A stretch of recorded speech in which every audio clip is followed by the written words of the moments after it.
I ended up calling the local Farm Bureau Insurance. I called the library. I called a few other, I called the sheriff's office, and nobody seems to remember this case of him going missing or knew of the family for the Matthews or the McGees. So the question is, can he jump up and clear that pond? Well, it's 9 feet deep out there, 10 feet. Oh, what do we got there? That day that he went missing also, he had called his wife and said that he was going to go to an auction, but nobody knows where the auction was at. All right, see that right there? You want to go double check that? Right there, what is that? Today we are bringing you into another case of ours, Juil Matthews out of Meadville, Mississippi. You know, as we spent the night here under an underpass, we're right next to the boat ramp that we're going to be starting at. Let's jump into the trailer and really talk about Juil Matthews, and I want to kind of break down the 13 locations that we're going to be searching today and why. Normally we go with a 5-mile radius and then we, branch out to a 10-mile radius. But this one is a little bit different because we have Juil, who lived over in Meadville, Mississippi off of Evans Road, but his wife lives, now he's still married, but they are separated, so they're living in 2 separate locations. So from time to time, he would drive 25, 30 miles over to her house. So now we're not looking at just a 5-mile radius like we normally would for accident locations. He has a tinge of, he might have dementia. I don't think it was actually diagnosed. And so what we want to do is focus on that 5-mile radius around his house, but we also want to look at every possible route that he might have taken over to his wife's house. And as we jump into this as well, there is this pond that is right near his wife Patricia's house. So we have Juil that went missing October of 2006. Now, fast forward 15 years later, January 29th, 2022, a news article is published where the Franklin County Sheriff's Office ended up over at a lake right near where his wife was living. Now, the thing about this is if you break it down, you take a look at the pictures that the newspaper took, as well as you read the article, they have kayaks only, and they're just simply probing or dragging in there. We have the advantage of sonar that we're going to jump in with the sonar and identify. And what we're looking for today is a Mazda pickup truck. But like I said, let's jump into the RV, let's break it down on a computer, and I'll really break it down as to, where we're searching, why we're searching, and this really brings all of you into it and puts you in the mindset of how you're going to start breaking these down when you start focusing on cases where somebody's missing, they're missing with a vehicle, and if a vehicle goes missing, where are you going to hide at all these years later?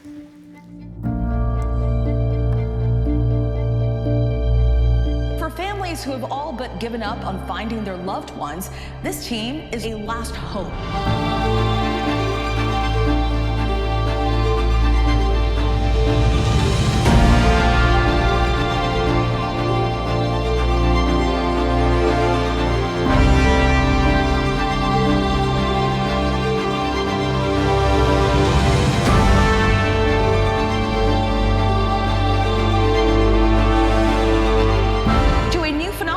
Civilian divers cracking cold cases for free.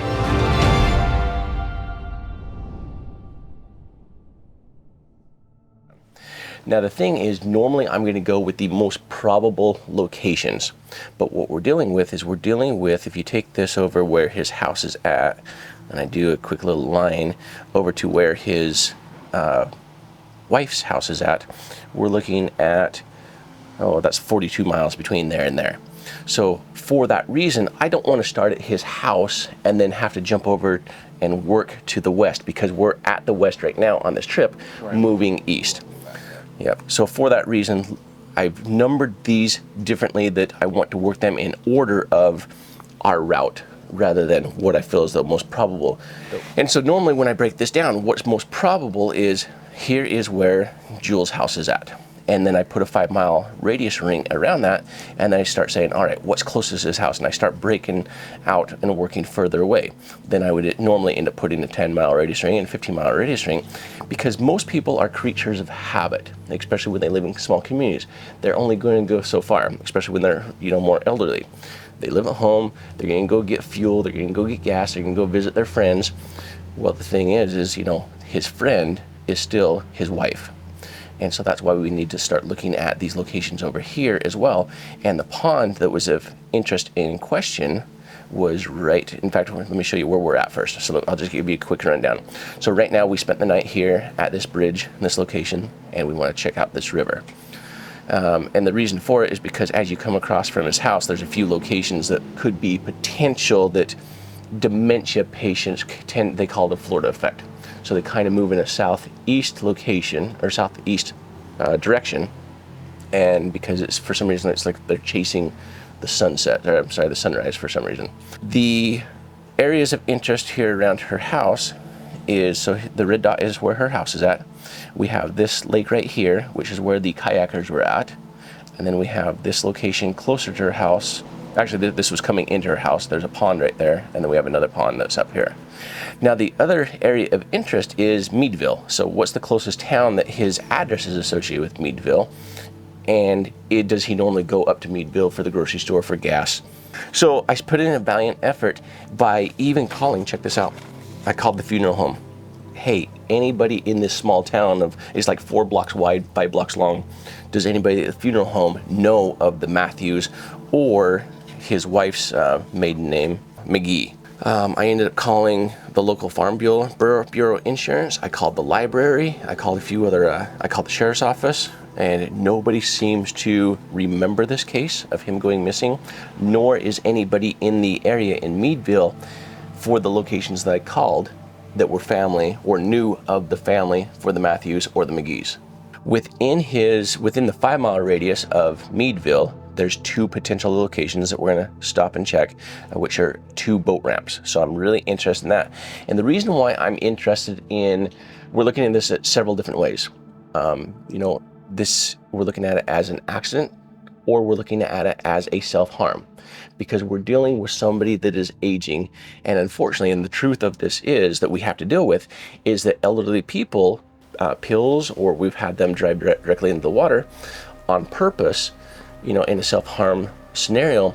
The boat ramps we really need to focus on, but not just for self-harm. This, you know, with the dementia, they also end up just driving straight into water, and I don't have a reason for it. Is it late at night? Is it the reflection? Is it just a straight road that ends up there?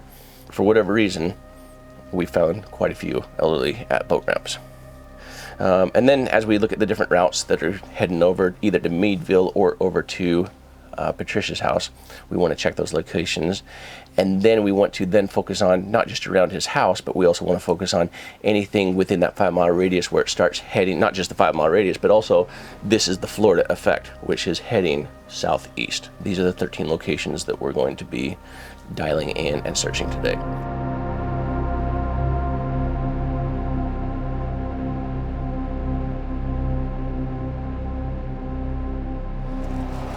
Yeah, you're not in here. Because the truck at the current, where the current's going, truck would go here. It's not gonna float out there. It's gonna grab it right here, and it's gonna push it right into that bank and that island. But let me walk over here just real quick to make sure. Yeah, you can see the bottom all the way through there. So he's not here.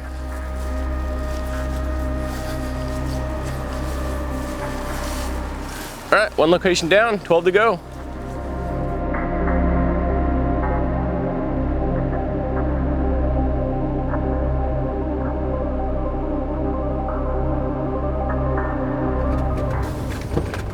Right here.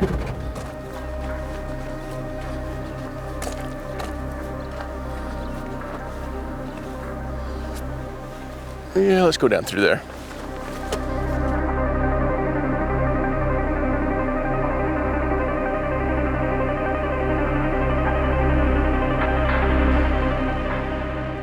This location is mostly in question as the most probable at this moment in time. And the reason for it is his wife lived just up the road here, but more importantly is not that he would have come here and made a wrong turn, in my opinion, but for some reason the local law enforcement ended up with a tip, and they searched this in 2022. But they only searched it with kayaks, no sonar, and poles that they were sticking in the water in hopes of hitting a truck. So as you're going through here, I mean, Think about how long that's going to take, and they have to be accurate. And if you miss it by an inch, you miss it by a mile. So that's why this important. That's why this location is so important.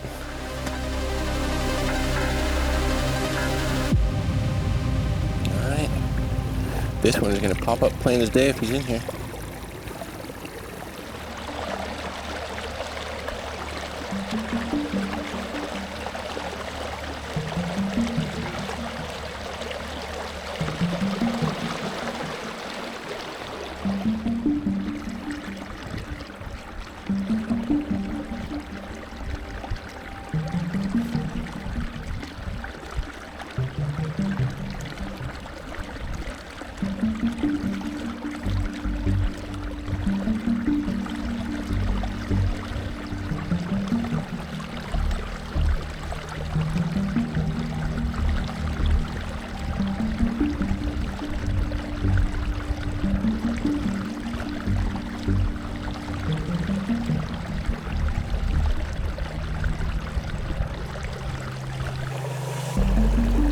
And the last little section right here in the corner.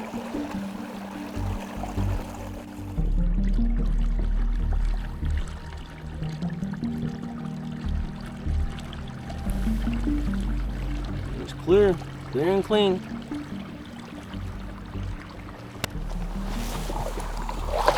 All right, oh, one more down. Trees and sticks and stuff like that, fish, but no vehicle.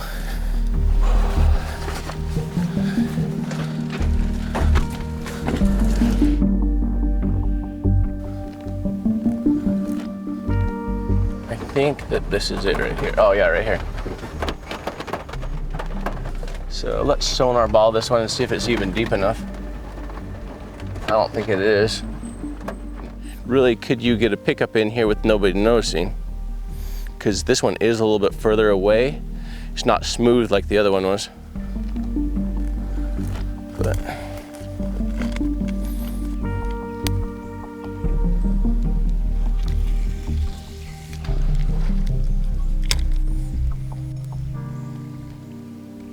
well, it's 9 feet deep out there, 10 feet. Yes, 8 feet deep right there, 7 feet. I just don't see a truck making its way out that far though. I'm gonna cast a few different directions, but I don't think we need to put the boat in here. See, it's 3 feet right there.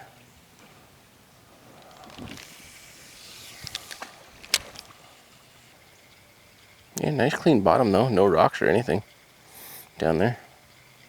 And that's 7 feet there. I'll probably do like 4 more cast out here. Yeah, 6 feet through there. And if the truck is in, it's gonna high center and not go that far. All right, no anomalies of any kind out there, so we'll call that one good. So that was our cast. Each one of our casts came up the hillside here.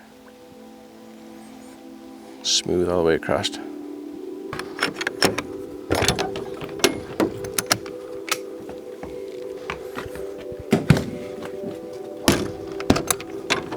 From his house, this is the road that he would come on to then turn to go to Patricia's house. And the pond's completely fenced. That's the pond I was interested in. And my guess, based upon the slope of it, it's going to be 5-6 feet deep with this the water level right now, and with the fence being there. All right, so that one's done.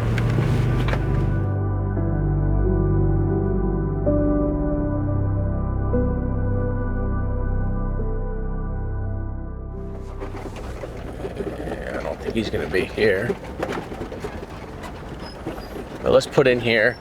We'll go around the corner, check the dam, and then I think our other boat ramp is down at this one here. So I think maybe what we'll do is we'll leave the boat in the water and then jet down to the other one. So a dam here, and then the other boat ramp right there. Yeah.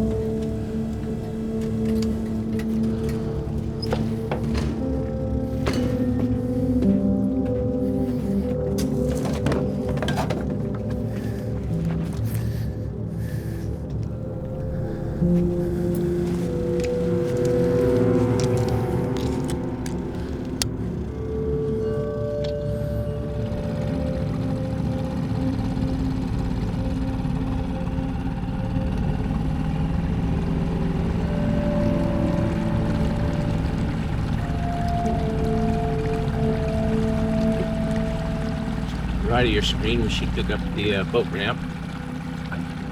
So you can see it on both your left and your right, the boat ramp there.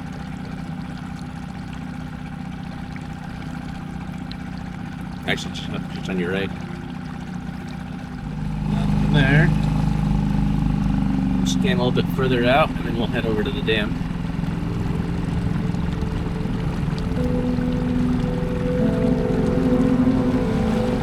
This looks like a fairly easy shot into the water here as well, so we'll scan that.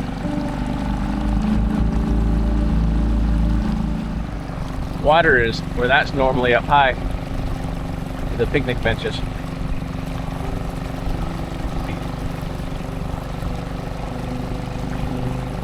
It was October when he went missing, so it's been summer months have already been over.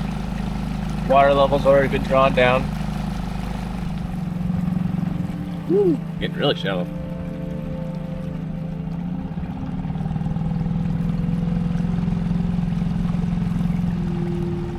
You can see the bottom there.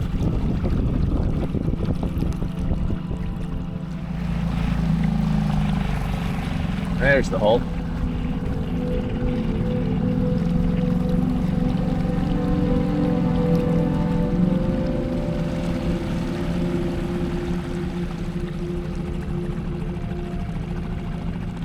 So if you turn and you look up here at the dam road, there's a gate that's actually up there. But if somebody wants to come around it and end up in the water, they could certainly get around it easily enough and then over onto the dam. So we'll search this entire dam here to make sure that there's no vehicles in here.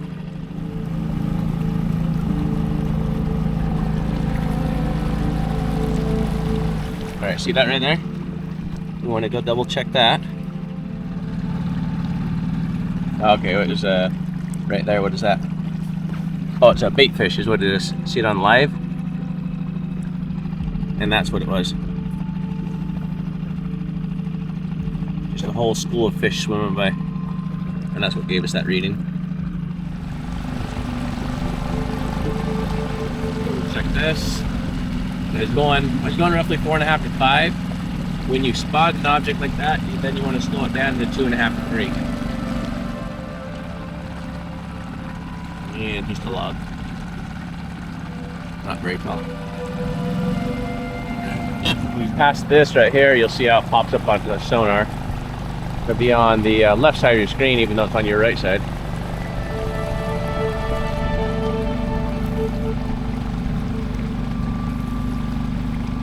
That camera's on it too.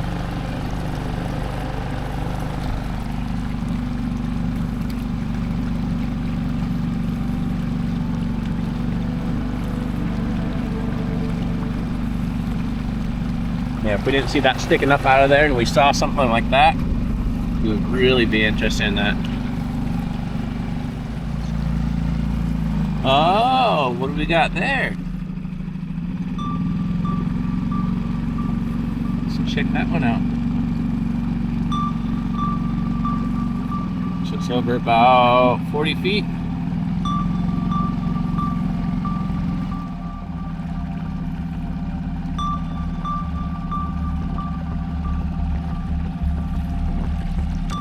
Could have just been the way that those rocks were all positioned at the angle we were coming in. Let's hit it again for where we were at, and then we'll turn from shore and hit it. Yeah, so all right, so look at shore, where we're at, how that's laying.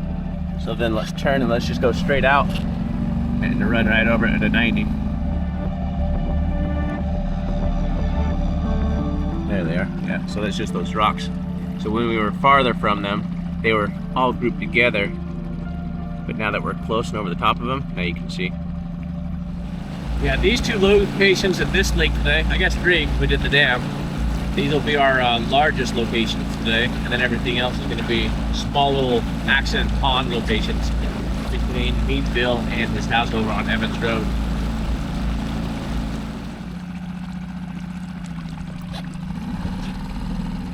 That we'll go back to 75 since we're out of the deep water.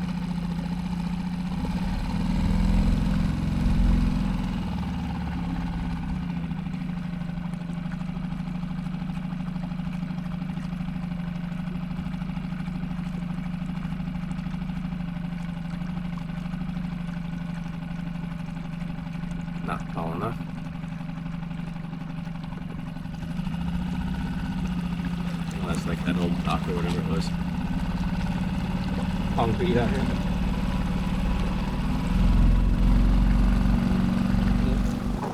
Will you toss me the gas can? I'll take it with me just in case.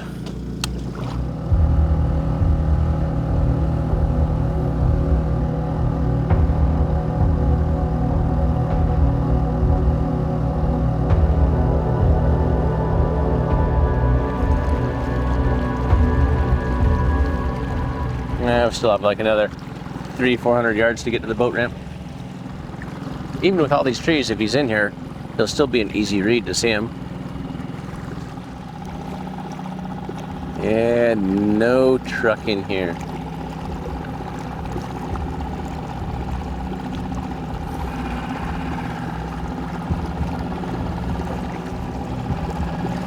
All right, well that clears this ramp as well, so 3 locations clear here. Even though I had 5 and 6 marked for this one.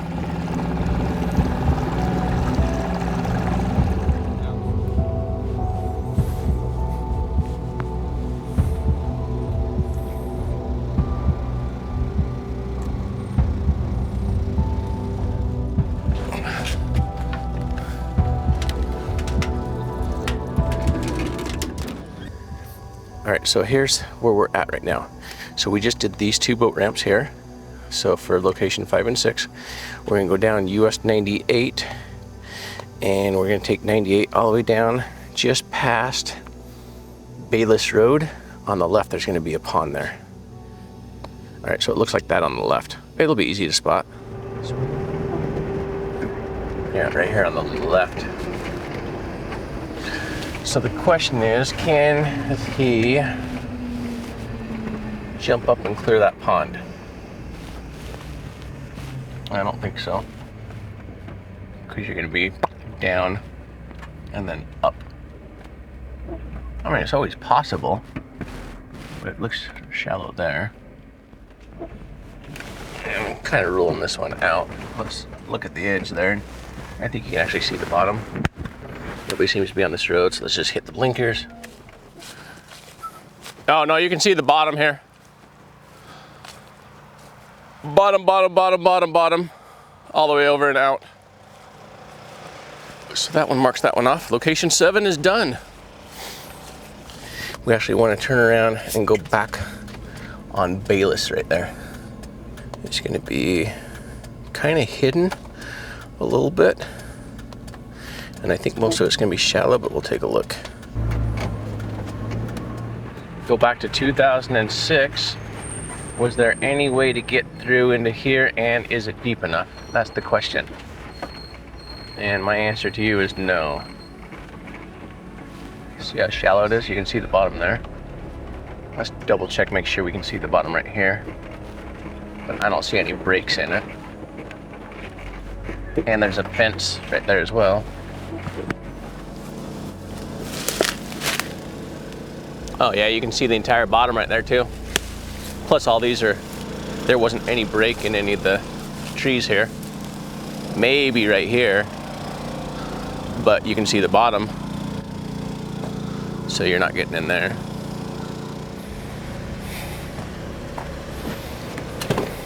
Now, these next locations, we have 9, 10 is only a few hundred yards from his house.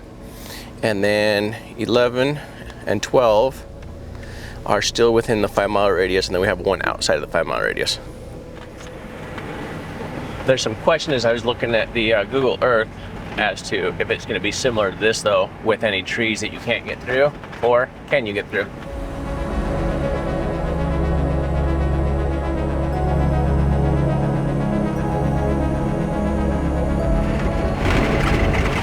Alright, it appears to be dry. So this is what showed on the right, and it's dry now. There's not any water in it. Might be a drop. And then this one on the left, so overgrown, it's dry. You can see right in there. See it? Dry as a bone. Matthews Cemetery. So his last name is Matthews. Yeah. That's kind of weird. Right there, established 1900.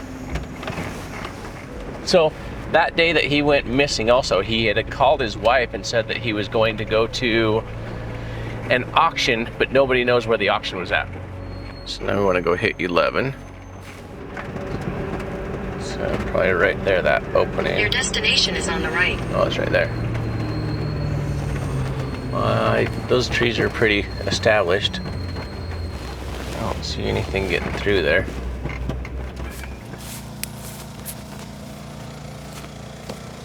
Low and empty and clear, huh? Yep. 12 inches all the way across. All right, well, that's location 11. 2 more. That's the road. So then here's their water here.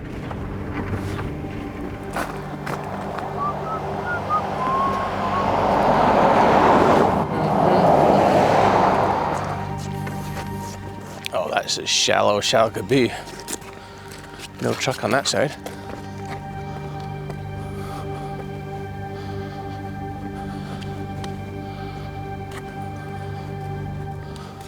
All right, this side looks a little bit deeper. No, you can see the bottom right there. You can see the bottom there. You see the bottom right there.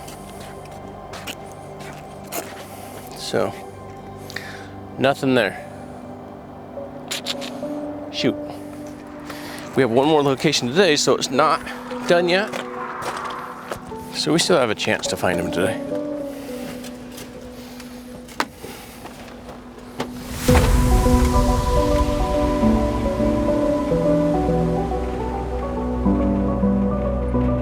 Oh, it's too high. It's right there. Your destination is on the right.